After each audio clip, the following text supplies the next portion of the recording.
Olá, muito bom dia, sejam bem-vindos. Hoje vamos fazer o desenho de uma cara com base numa técnica de transferência muito simples. Estou certo que vais conseguir fazer um desenho com semelhanças entre o modelo e o teu desenho. Por isso, se queres fazer o desenho da tua cara ou queres impressionar algum amigo, este tutorial é para ti. Vamos a isso!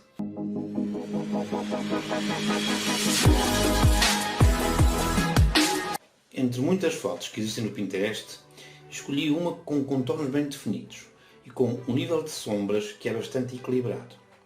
A escolha de uma foto sem sombras pode dificultar posteriormente a criação de volumes. Imprimi a foto na dimensão de uma folha A4 por duas razões. Para permitir efetuar traços a lápis em cima dessa folha e também para que seja mais fácil efetuar a transposição com a proporção de 1:1. Se for possível, ajuste a dimensão da foto ao teu desenho. Isso vai ajudar. Vou colocar as folhas lado a lado e vou usar fita cola para as fixar bem à mesa. É importante que se mantenham assim, imóveis, até ao fim da transferência da imagem, para que não se desloquem ou fazer os riscos e para não alterar as referências visuais. Feita esta fixação da foto e do papel, vou começar a transferência utilizando uma lapiseira e um esquadro. A utilização do esquadro é um aspecto muito importante, porque vamos retirar as vantagens que o esquadro nos dá para conseguir fazer a transferência da imagem de forma muito mais simples do que fazendo a tradicional quadrícula com a régua, por exemplo. A primeira vantagem tem a ver com a flexibilidade na escolha dos traços. Não preciso marcar a linha central, a linha dos olhos, as sobrancelhas, etc. Eu escolho marcar uma linha no contorno que considero ser a melhor referência, a linha reta mais longa ou a linha mais definida. Optei por traçar a linha neste contorno por ser mais vertical, mas podia começar com outra linha de referência. Marco a linha na foto e depois procuro uma nova referência para o topo da cara. Podia ser o cabelo, mas escolhi o início da testa.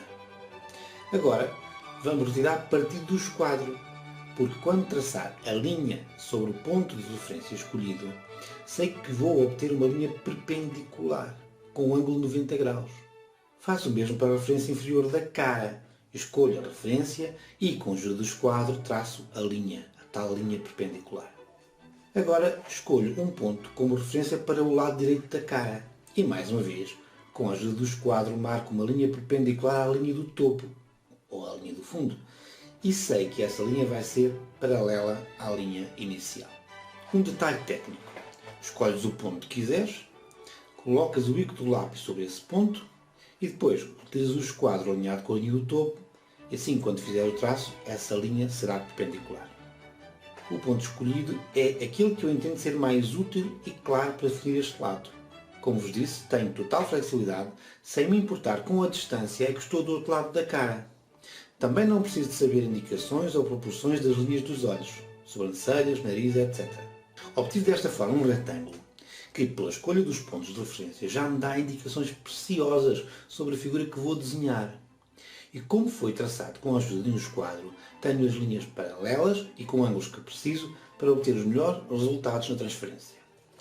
E tudo isto sem vos falar de cânones e proporções da cara. Bem, para que fique mais clara a ideia que vos quero transmitir, vou já transferir para o papel estas primeiras 4 linhas, mas podem completar todo o processo na marcação da foto e depois passar para o papel. É convosco. Vou medir a linha vertical na foto, tem 16,8 cm, e com a ajuda do esquadro, alinhado ao topo da foto, traço então uma linha paralela no papel com esta mesma medida. Meço também a linha do topo, tem 11,8 cm, e traço com o mesmo método uma linha perpendicular.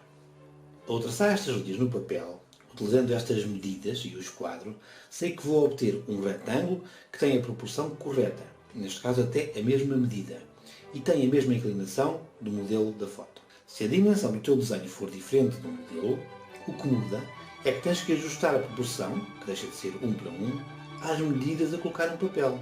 O método é o mesmo. Temos dois retângulos proporcionais, iguais neste caso. Agora vou utilizar linhas diagonais, partindo dos cantos, e vou encontrar o meio do retângulo. Tendo este meio, utilizo o esquadro para traçar uma linha reta horizontal a meio da minha referência principal e faço o mesmo desenho. E agora Com este meio, faço também uma linha reta vertical, primeiro no desenho e depois na foto. A ordem é igual, como vos disse. Para aumentar as referências, podes fazer este processo nos 4 retângulos interiores que agora foram definidos. Voltas a calcular o meio, traças as linhas vertical e horizontal e tens espaços mais pequenos. E fazes isto quantas vezes quiseres para obter o detalhe que entendas necessário. Atenção, eu estou a falar de linhas horizontais e verticais do retângulo. Mas elas podem não ser exatamente assim. Podem ser inclinadas, é igual. Se a cara do modelo estiver torta, vais definir um retângulo inclinado, mas o processo é o mesmo. Podes criar zonas com mais linhas, se precisares de mais detalhe, e ter zonas com menos linhas. Posso prolongar as linhas para fora do retângulo inicial para me dar outras referências. Prolongo estas linhas para me ajudar a posicionar a flor do cabelo. Faço o mesmo para o pescoço. Recordo-te que, para fazer as linhas, podes utilizar o bico do lápis ou lapiseira para fixar o ponto e depois posiciona o esquadro encostando-o ao bico antes de traçar a linha. Vejo o que preciso na foto e faço o mesmo no papel. Para o caso dos olhos, aumentei o talho da quadrícula porque preciso de mais referências. Mas para a testa não preciso de tantos pontos. Depois de definir qual o detalhe que precisamos, podemos começar a fazer a transferência do desenho. Mas não te preocupes, se não fizeres tudo, podes fazer mais tarde outras linhas de apoio. Vou começar pelo nariz, mas podia começar por qualquer elemento da foto. O importante é identificar a quadrícula da foto e a correspondente quadrícula do desenho e marcar os pontos e linhas, tendo em atenção a distância para as linhas de referência horizontais, verticais e diagonais. Esqueçam que estão a desenhar um olho ou uma sobrancelha. Vejam os espaços dentro da célula que estão a trabalhar. Fica próximo do rebordo. Cria alguma figura como um triângulo ou um círculo com espaços negativos. O traço passa a meio da linha, passa a um quarto da linha. Vamos fazendo com a ordem que entenderem, mas sempre atentos às proporções dentro da célula. Metades, terços, espaços negativos. Tudo serve para colocar o traço no sítio exato. O ponto-chave é a observação. Para os lábios, podia fazer mais linhas de referência, mas decidi não o fazer. Era uma opção válida. De vez em quando, comparo uma linha do próprio modelo para o ponto central dos lábios, superior e inferior. Não havendo linhas de apoio, observei o próprio lábio do modelo. Utilizei uma lapiseira 2H para fazer os traços e coloquei muita pressão para poderem ver no vídeo. Agora, quando apagar as linhas, essa opção vai dificultar o trabalho. Por isso, quando fizerem o vosso desenho, façam a quadrícula o mais leve possível. Eu vou apagar e vão ficar muitos riscos que com um traço mais leve desapareceriam nesta fase. Para efeitos de tutorial não faz mal, mas se vocês não quiserem ter este problema, façam traços mais leves. O tutorial de transferência de uma cara em foto para o papel podia terminar aqui, uma vez que os traços do modelo estão todos no papel com as distâncias e as proporções corretas. Agora é avançar com os detalhes, gastando o tempo que a paciência vos conceda. Eu não tenho muita paciência para gastar 5 horas e conseguir um retrato 100% realista. Mas, para vos mostrar que o método funciona, para conseguir uma semelhança entre o modelo e o desenho, tenho que avançar com a próxima fase. A semelhança não está garantida pelo simples facto de termos efetuado uma transferência correta dos traços que definem o modelo. Essa semelhança será conseguida com mais definição nos detalhes, mas sobretudo com uma correta aplicação das sombras. Vou utilizar um lápis 2B, mais macio, para conseguir uma maior diversidade de tons. Vou gastar cerca de 1 hora adicional para vos deixar este desenho ao nível de uma semelhança aceitável. Digam nos comentários se o consegui. Vou avançando com as sombras de forma gradual, ou seja, não coloco o tom definitivo à primeira passagem do lápis. Faço um tom mais claro e depois, à medida que o desenho avança, vou reequilibrando os tons, tendo em consideração todo o desenho. Para marcar as sombras, continuo a utilizar as linhas de referência que utilizei para os traços do desenho. Nesta foto, as sombras não são muito marcadas, mas há fotos em que as sombras são tão intensas que devem ser marcadas na primeira fase junto com os outros elementos da cara. Ao avançares com as sombras, vai verificando as distâncias dos elementos que já definiste. Podes ter necessidade de corrigir alguma coisa. Acelerei bastante a velocidade para encurtar a duração do vídeo, mas no essencial trata-se de ir ajustando os tons gradualmente, percorrendo todo o desenho para conseguir o equilíbrio. Se quiserem, podem usar uma imagem em preto e branco da foto que estão a utilizar para identificar melhor as diferenças de tons do modelo. Basta utilizar um telemóvel com a opção Foto em monocromático e observar. Refiro de novo que o nível de realismo do desenho depende das horas gastas. Vocês podem continuar durante o tempo que considerem ser necessário, desde que tenham esse tempo disponível.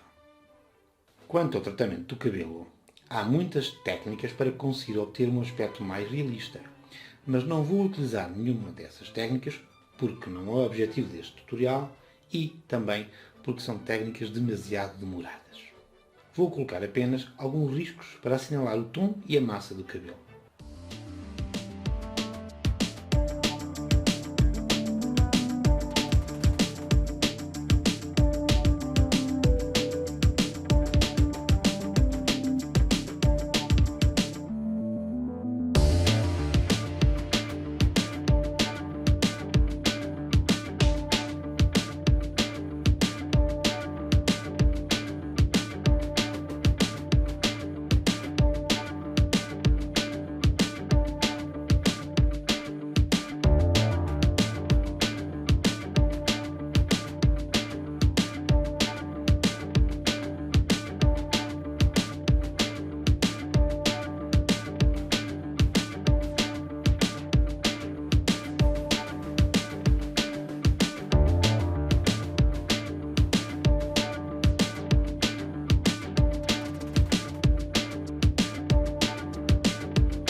Parei aqui de fazer o desenho, como poderia ter parado um pouco antes ou continuar mais um bocadinho.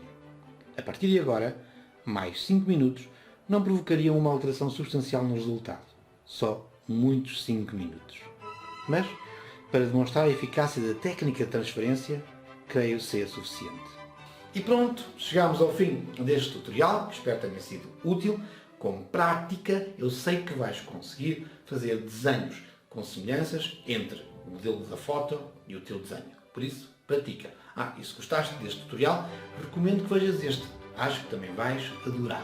E, não te esqueças, os likes, as subscrições e as ativações são importantes para saber o que é que vem a seguir neste canal. E por último, uma última recomendação. Diverte-te a desenhar e a pintar e, sobretudo, que sejas muito, muito feliz. Obrigado.